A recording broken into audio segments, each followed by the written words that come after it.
Hi friends, myself Dr. Singhal, and today we are going to discuss something about oral lichen planus, that is OLP. Medically, this disease seems to be very significant, and we are having number of patients coming nowadays without any diagnosis. Sometimes patient may be misguided, sometimes there may be some poor diagnosis just because of not coming to the conclusion actually what type of disease condition patient is suffering from. My friends, just to rule out that particular thing, I have tried myself in very short that how can we diagnose this disease, because the symptoms are so much confusing that we are not able to diagnose it properly sometimes. So my friends, oral lichen planus, if I will talk about the oral lichen planus,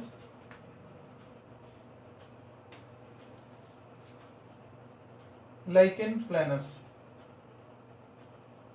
lichen, this is a fungus like growth, and planus means plan.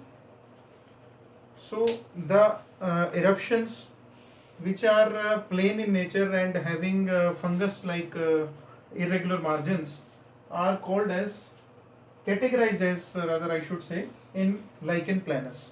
And if it occurs in the oral mucosa, buccal mucosa, maybe up till gingivas, up till lips, up till your soft palate, including all internal parts, right? Soft palate, hard palate. In fact, complete oral buccal mucosa can be involved. So, my friend, what are the different reasons?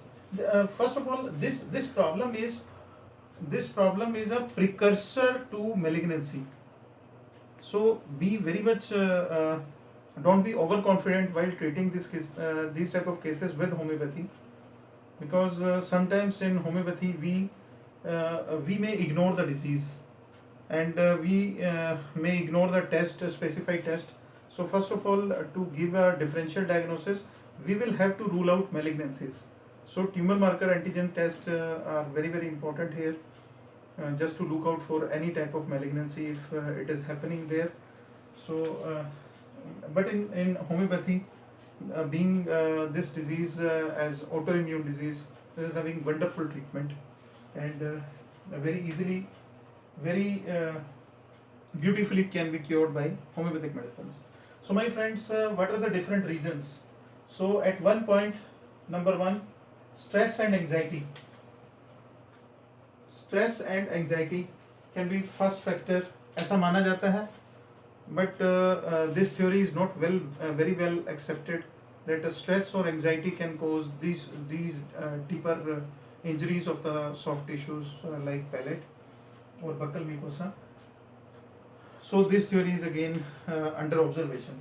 So coming to the next point, next cause of this lichen planus is hepatitis C. Sometimes including the patients, if we examine the patient of hepatitis C, we find these type of lesions like lichen planus itself. So in hepatitis C patients, these lesions are very common, and sometimes foreign body may induce these type of lichen planus eruptions. And fourth, very important, autoimmune disease. So this disease is categorized under autoimmune disease condition. And what I can explain here, that in differential diagnosis we are having four types of lichen planus.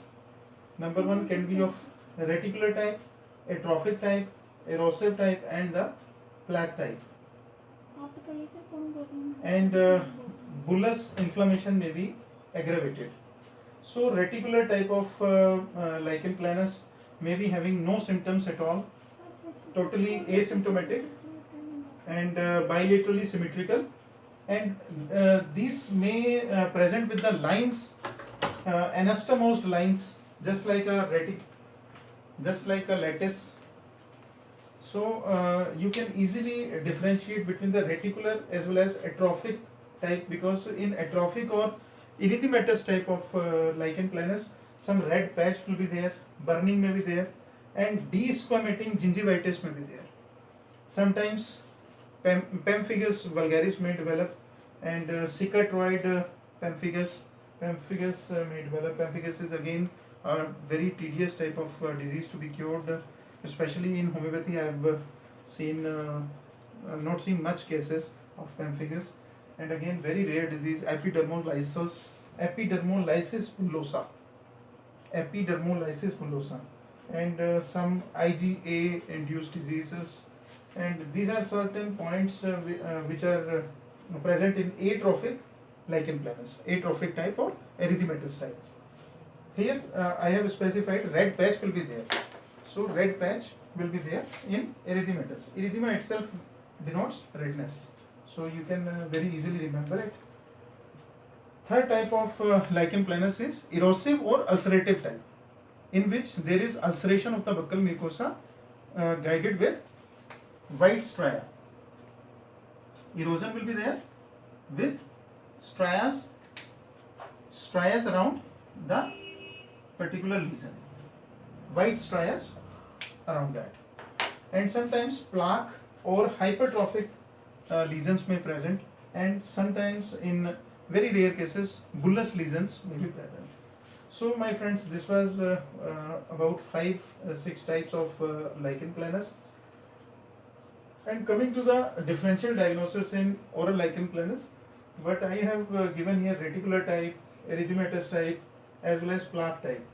So in reticular type, lupus erythematous, in the cases of lupus erythematous, this problem is very common. This lichen planus is common in systemic lupus erythematous.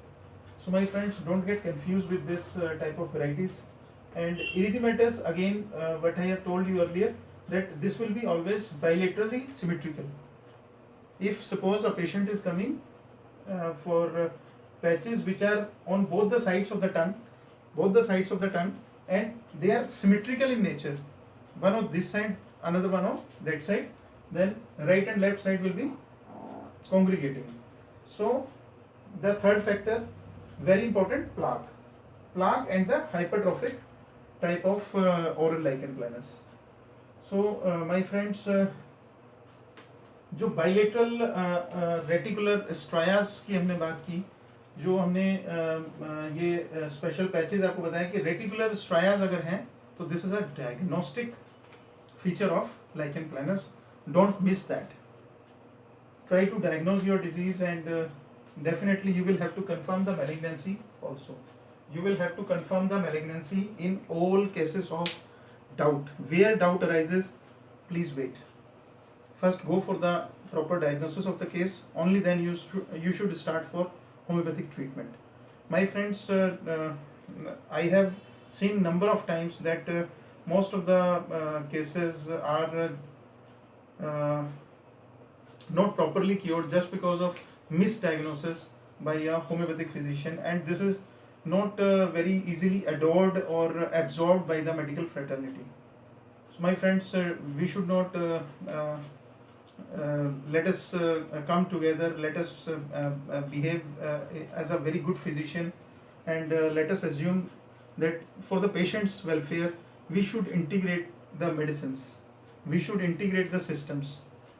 For one or the other time, if patient need corticosteroid for this type of problems, he or she can go there also, but you should not criticize other system of medicine also. So my friends, being a homeopathic physician for last 13 years, I am treating lichen planus cases in routine in my clinical practice. And I have seen that homeopathy works in a very good manner and alleviating the symptoms and the suffering of the patient. So I think I'll end up here, and in our next session we'll discuss someday we'll discuss what are the different side effects of all allopathic medicines specially prescribed in this lichen planus, because most of the time corticosteroids in different varieties like prednisolone and dexamethasone and other type of steroids which are being given and which are being used in lichen planus, because what actually we need is जो routine surveillance and maintaining the good oral hygiene for the patient. We have to advise the patient to maintain very good oral hygiene, and routine surveillance means we have to survey the patient regularly, and we have to check out again for malignancy. If we are treating a case of lichen planus for last 2 years and patient is not getting well, you should be in doubt, because if a patient will respond to your treatment, he will respond within 2 months, 3 months, maximum 6 months, and he should his symptoms, not only symptoms, his internal sufferings should be very much alleviating with homeopathic medicines. So my friends, we have to avoid alcohol and tobaccos in these type of cases. We have to advise very strictly to the patient, because to be strict with the rules and diet, rules about diet and regimen, this is again very important. So my friends, this was in short about lichen planus. I hope this will help you out. Thank you very much.